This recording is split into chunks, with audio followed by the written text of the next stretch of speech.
அனைவருக்கும் வணக்கம். இதுக்கு முன்னாடி சைக்காலஜியில் 133 ஒன் மார்க் பார்த்துட்டோம். இப்போ 134வது ஒன் மார்க்லேருந்து பார்க்கலாம். மனநிலைகளையும் செயல்பாடுகளையும் அடிப்படையாக கொண்டு நபர்களை வகைப்படுத்தியவர் ஜங். கேள்வி படித்த உடனே உங்களுக்கு விடை தெரியணும், கொஞ்சம் கூட யோசிக்கக்கூடாது. காரண பகுப்பாய்வை பயன்படுத்தி 16 மூலப்பண்புகளை கண்டறிந்தவர். காரண பகுப்பாய்வை பயன்படுத்தி 16 மூலப்பண்புகளை கண்டறிந்தவர் காட்டல்.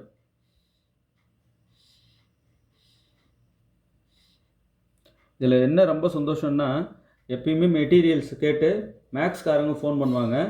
இப்போ எல்லாரும் அதர் சப்ஜெக்ட்காரங்களாக இருக்காங்க. சைக்காலஜி வேணும்னு சொல்லிட்டு வர கால்ஸ் தான் அதிகமாக இருக்குது.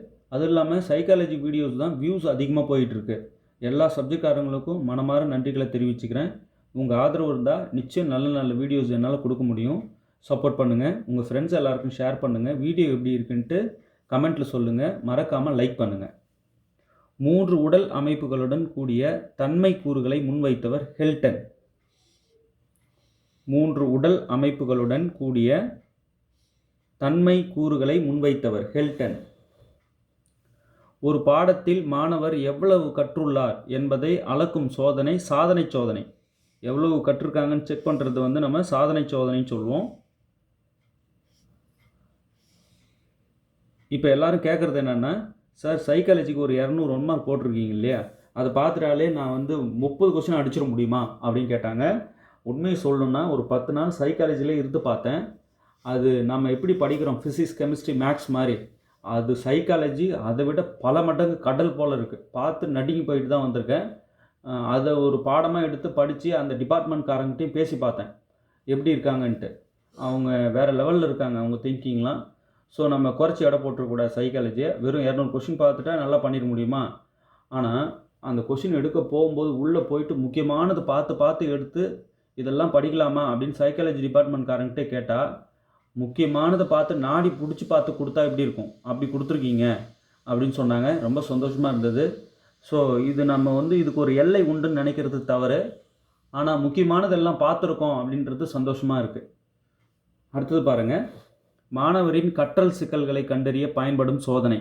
மாணவரின் கற்றல் சிக்கல்களை கண்டறிய பயன்படும் சோதனை கண்டறிதல் சோதனை. கற்றலில் என்ன சிக்கல் இருக்குன்னு கண்டுபிடிக்க பயன்படும் சோதனை கண்டறிதல் சோதனை. சைக்காலஜி பொறுத்த வரைக்கும் கொஸ்டினை படித்து புரிஞ்சிக்கிட்டாலே ஆன்சர் சொல்கிற மாதிரி கொஸ்டின்ஸ் நிறைய இருக்குது. அதுதான் இதில் வியப்பாக இருந்தது எனக்கு. ஒரு மாணவர் எதிர்காலத்தில் ஒரு குறிப்பிட்ட பாடத்தில் அல்லது திறனில் எவ்வாறு செயல்படுவார் என்பதை முன்னறிவிக்க பயன்படும் சோதனை முன்னறிவிப்பு சோதனை.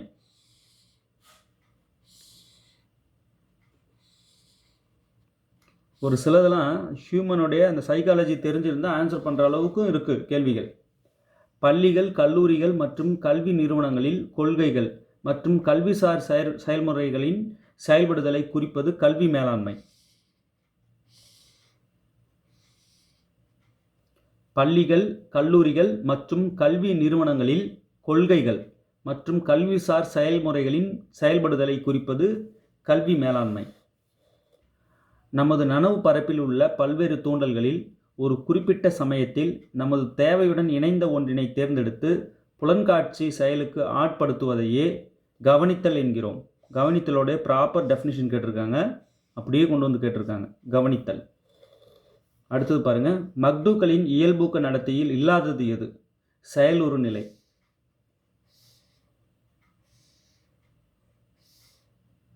மக்டூக்களின் இயல்பூக்க நடத்தையில் இருப்பது அறிவு, உணர்வு, உடல் இயக்கம், இதெல்லாம் இருக்கும். மக்டூக்களின் இயல்பூக்க நடத்தையில் இல்லாதது எதுன்னா செயலுறு நிலை. இங்கே 4ல் செயலுறு நிலை தான். அடுத்தது பாருங்கள், கிளவுஸ் மெய்யர் படிநிலைகளில் குறியீடுகள் வழியே கருத்துக்களை அமைக்கும் நிலை எது? புலனீடான நிலை.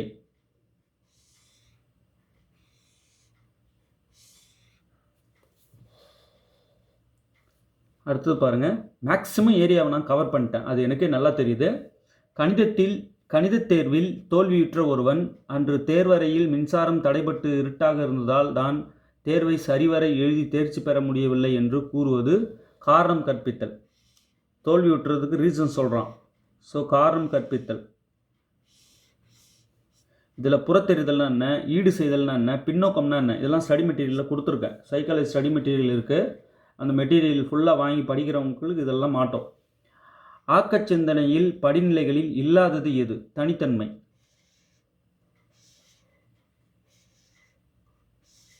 ஆக்கச்சிந்தனையின் படிநிலைகளில் இருப்பது ஆயத்தம், உள்வளர்ச்சி, சரிபார்த்தல், இதெல்லாம் இருப்பது. ஆக்கச்சிந்தனையின் படிநிலைகளில் இல்லாதது இங்கே 4ல் தனித்தன்மை தான். அடுத்தது பாருங்கள், தார்ண்டைக்கின் 3 கற்றல் விதிகளில் பொருந்தாதது எது? ஆயத்த விதி, பயிற்சி விதி, விளைவு விதி அல்லது பயன் விதின்னு இருக்கும் இல்லையா? ஆயத்த விதி, பயிற்சி விதி, விளைவு விதி, இது 3மே வர்றது. அவங்க பொருந்தாதது மூட்டை விதி. இப்போ தார்ண்டைக்கோட 3 கற்றல் விதிகளில் பொருந்தாதது மூட்டை விதி. சரி, மூட்டை விதி எங்கே வரும் சொல்லுங்க பார்க்கலாம். பொதுமைப்படுத்துதலின் பரிமாற்று மதிப்பை தேர்வு செய்ய அம்பு எறிதல் சோதனையை நடத்தியவர் ஜூட். அம்பு எறிதல் சோதனையை நடத்தியவர் யார்? ஜூட். பொதுமைப்படுத்துதலின் பரிமாற்று மதிப்பை தேர்வு செய்ய அம்பு எறிதல் சோதனையை நடத்தியவர் எங்க? பொதுமைப்படுத்துதலில் பரிமாற்று மதிப்பை தேர்வு செய்ய அம்பு எறிதல் சோதனையை நடத்தியவர் ஜூட். அடுத்து பாருங்க, நுண்ணறிவு சோதனை, அடைவு சோதனை, திரள் பதிவேடு, ஆசிரியரின் உற்றுநோக்கல் போன்றவை யாரை இனம் கண்டறிய பயன்படுகிறது? மீத்திறன் குழந்தைகளை கண்டறிய இதெல்லாம் நம்ம செய்வோம்.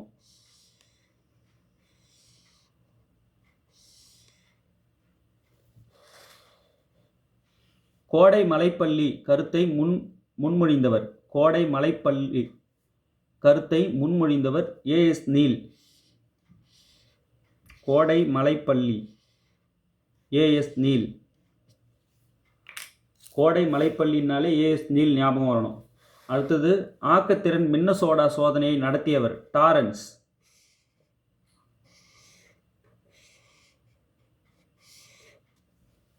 ஆக்கத்திறன் மின்னசோடா சோதனையை நடத்தியவர் டாரன்ஸ். நடமாடும் பள்ளிகள் என்ற கருத்தை கொண்டு வந்தவர். நடமாடும் பள்ளிகள் அப்படின்னால மெக்டொனால்டு. நடமாடும் பள்ளிகள் அப்படின்னாலே மெக்டொனால்டு.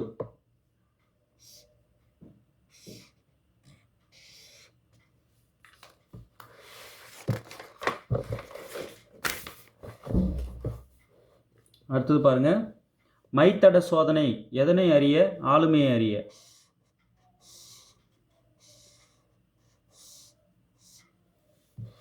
அனைத்து கல்வி குழுக்களும் பரிந்துரைத்தது பெண் கல்வி.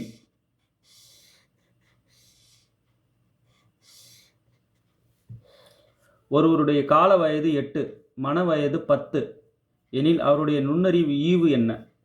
ஒருவருடைய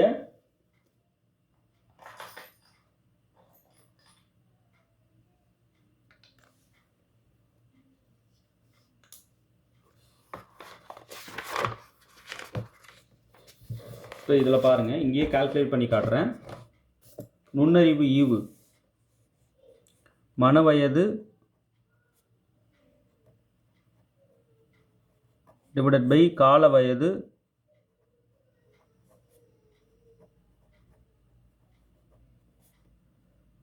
இன்ட்டு 100. இதுதான் நுண்ணறிவு ஈவு. ஓகே, இந்த ஃபார்முலா யூஸ் பண்ணிக்கோங்க. நுண்ணறிவு ஈவு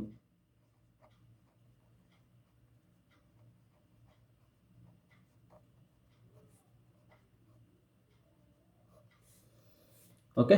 மன வயது டிவைடட் பை கால வயது இன்ட்டு 100. மன வயது எவ்வளோ கொடுத்துருக்காங்க கொஷினில்? 10 டிவைடட் பை கால வயது 8 இன்ட்டு 100. ஓகே, இது நம்ம 2 டேபிளில் சிம்பிளாக கட் பண்ணுங்கள். இது 4 டைம்ஸு, இது 5 டைம்ஸு. இது கட் பண்ணுங்கள்.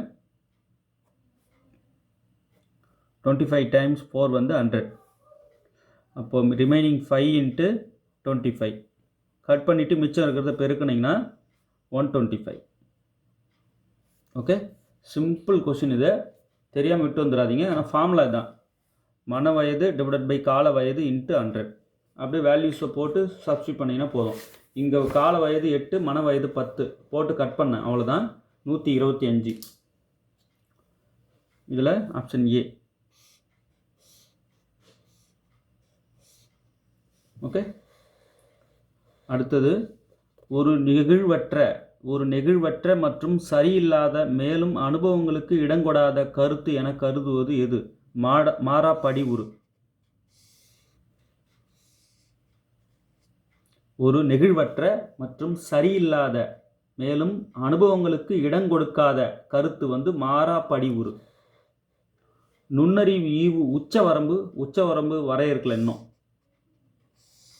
இவ்வளோதான் நுண்ணறிவு ஈவு இருக்குது அதிகபட்சம் அப்படின்னு சொல்ல முடியல, வரையறுக்கப்படவில்லை. இங்கே 4 தான் கரெக்டு. 140க்கு மேலே இருந்தால் மேதைகள்.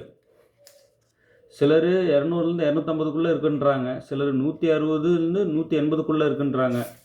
வரையறை ஃபைனல் பண்ணல, இவ்வளோதான் அப்படின்னு சொல்லலை இன்னும். கல்வி உளவியல் என்பது கற்பித்தல் மற்றும் கற்றல் ஆகியவற்றை கையாளும் உளவியலின் கிளையாகும். இது யாருடைய கூற்று? ஸ்கின்னர் சொன்னது. கல்வி உளவியல் என்பது கற்பித்தல் மற்றும் கற்றல் ஆகியவற்றை கையாளும் உளவியலின் கிளை அப்படின்னு சொன்னவர் ஸ்கின்னர். சைக்கோசோசியல் டெவலப்மெண்ட் யாருடையது? எரிக்சன். Psychosocial development Erikson. கல்வி உளவியல் என்பது கல்வித்துறையில் உளவியலின் கண்டுபிடிப்புகள் மற்றும் கோட்பாடுகளின் பயன்பாடு ஆகும். இது யாருடைய கூற்று? இது குரோ. இதில் எதுவுமே இல்லை. ஸோ ஒரு ஆப்ஷன் நம்ம மாற்றிக்கலாம். குரோ. ஸ்கின்னர் எடுத்துடுறேன். குரோ.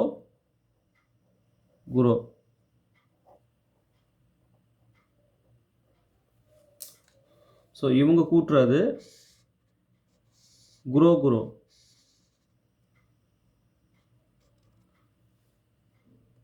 எழுதின உடனே மார்க் பண்ணதுனால கலரு கலைஞ்சிருச்சு. இப்போ ஸ்கின்னர் பாருங்கள், இங்கே சொன்னது கற்பித்தல் மற்றும் கற்றல் ஆகியவற்றை கையாளுறதுன்னு சொன்னார் ஸ்கின்னர். கல்வி உளவியல் என்பது கல்வித்துறையில் உளவியல் கண்டுபிடிப்புகள் மற்றும் கோட்பாடுகளின் பயன்பாடு சொன்னது குரோ. சரிங்களா? ஒரு 4 ஆப்ஷனில் 1 மாற்றிக்கணும். 4 கொடுத்ததில் எதுவுமே இல்லை. குரோன்றது தான் கரெக்டு. பார்வை கவன வீச்சை அளவிடும் கருவி எது? Touch the scope. பார்வை கவன வீச்சை அளவிடும் கருவி டாச்சிஸ்டோஸ்கோப்.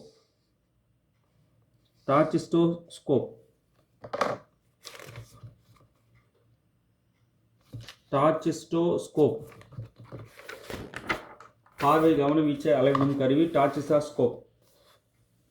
எந்த நுண்ணறிவு கோட்பாடு ஆல்பர்ட் பீனேவால் ஆதரிக்கப்பட்டது? ஒற்றை காரணி கோட்பாடு. எந்த நுண்ணறிவு கோட்பாடு ஆல்பர்ட் பீனேவால் ஆதரிக்கப்பட்டது? ஒற்றை காரணி கோட்பாடு.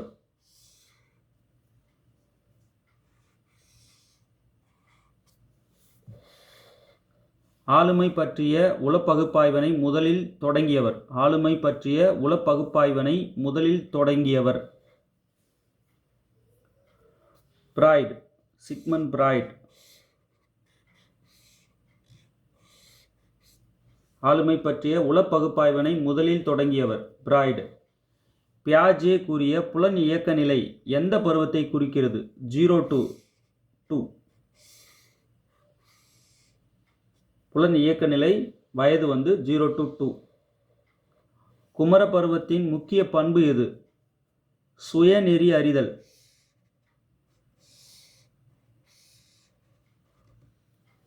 குமர பருவத்தின் முக்கிய பண்பு சுயநெறி அறிதல். ஆயத்த விதியை கூறியவர் தார்ண்டைக். எட்வர்ட் தார்ண்டைக். ரொம்ப முக்கியமானது கொடுக்குறேன், இது அவசியம் டெய்லி மார்னிங் 5 நிமிஷம் எழுந்து படிச்சுட்டே இருங்க பரீட்சை வரைக்கும். நாட்டம் என்பது ஒருவருடைய டேஸ் ஆகும், உள்ளார்ந்த திறனாகும். நாட்டம் என்பது ஒருவருடைய உள்ளார்ந்த திறனாகும்.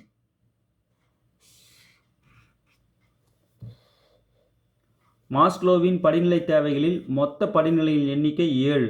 மாஸ்லோவினுடைய படிநிலை தேவைகளின் படிநிலைகள் எத்தனைன்னா 7. உளவியலின் தந்தை யார்? வில்லியம் வுண்ட். உளவியலின் தந்தை வில்லியம் வுண்ட். நவீன உளவியலின் தந்தை யார்? Sigmund Freud. நவீன உளவியலின் தந்தை சிக்மண்ட் பிராய்டு. இயல்பூக்க கொள்கையை வெளியிட்டவர் மக்டூகல். ஒரு சிலதெல்லாம் கேட்கும்போது அப்படியே அடிக்கணும். கல்வி உளவியலின் தந்தை பெஸ்டலாஜி. கல்வி உளவியலின் தந்தை பெஸ்டலாஜி.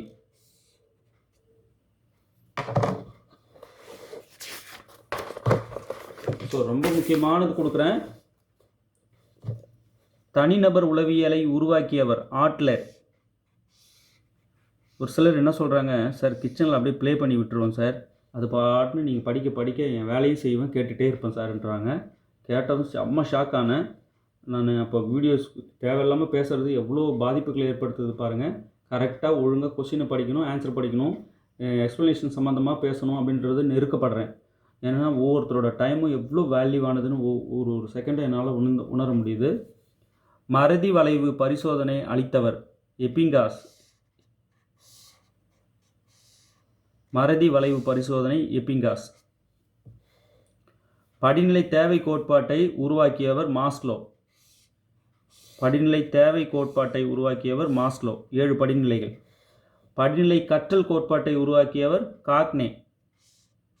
படிநிலை கற்றல் கோட்பாட்டை உருவாக்கியவர் காக்னே.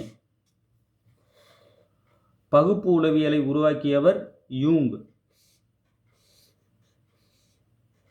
ஒருத்தர் வாய்ஸ் நோட் அனுப்பிச்சிருக்காரு, சார் ஒரு நாளும் எழுந்ததும் வீடியோ உங்களது இருந்து பார்த்தா தான் சார் அன்றைக்கி பொழுது நல்லா போகுது அப்படின்னாரு. ரொம்ப சந்தோஷம் சார், ரொம்ப நன்றி சொல்ல கடமைப்பட்டிருக்கோம்.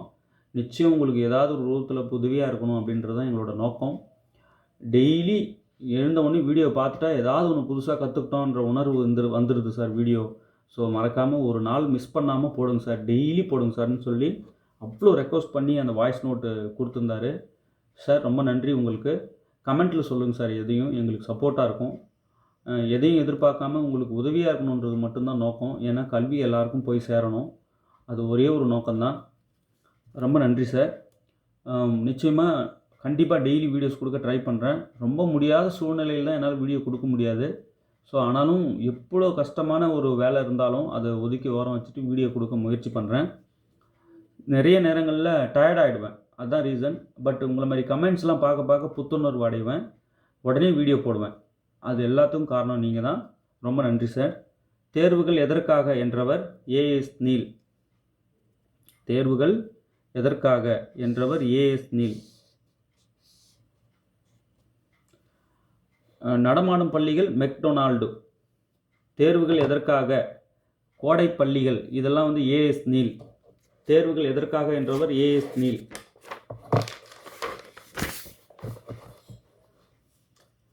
அகமுகன் புறமுகன் என மனிதர்களை இருவகையாக பிரித்தவர் யூங். நம்ம மேஜர் 110க்கு எவ்வளோ எழுதுகிறோமோ அவ்வளோ பெரிய பாடம், அதை விட 4 மடங்கு பெரிய பாடம் தான் இந்த எஜுகேஷன் சைக்காலஜி, எஜுகேஷன் மெத்தடாலஜிங்க. சும்மா விளையாட்டாக நினச்சக்கூடாது. நுண்ணறிவு சோதனையின் தந்தை. நுண்ணறிவு சோதனையின் தந்தை ஆல்பர்ட் பீனே. நுண்ணறிவு சோதனையின் தந்தை ஆல்பர்ட் பீனே. காக்னே கற்றலில் எத்தனை நிலைகள் உள்ளன? 8 நிலைகள்.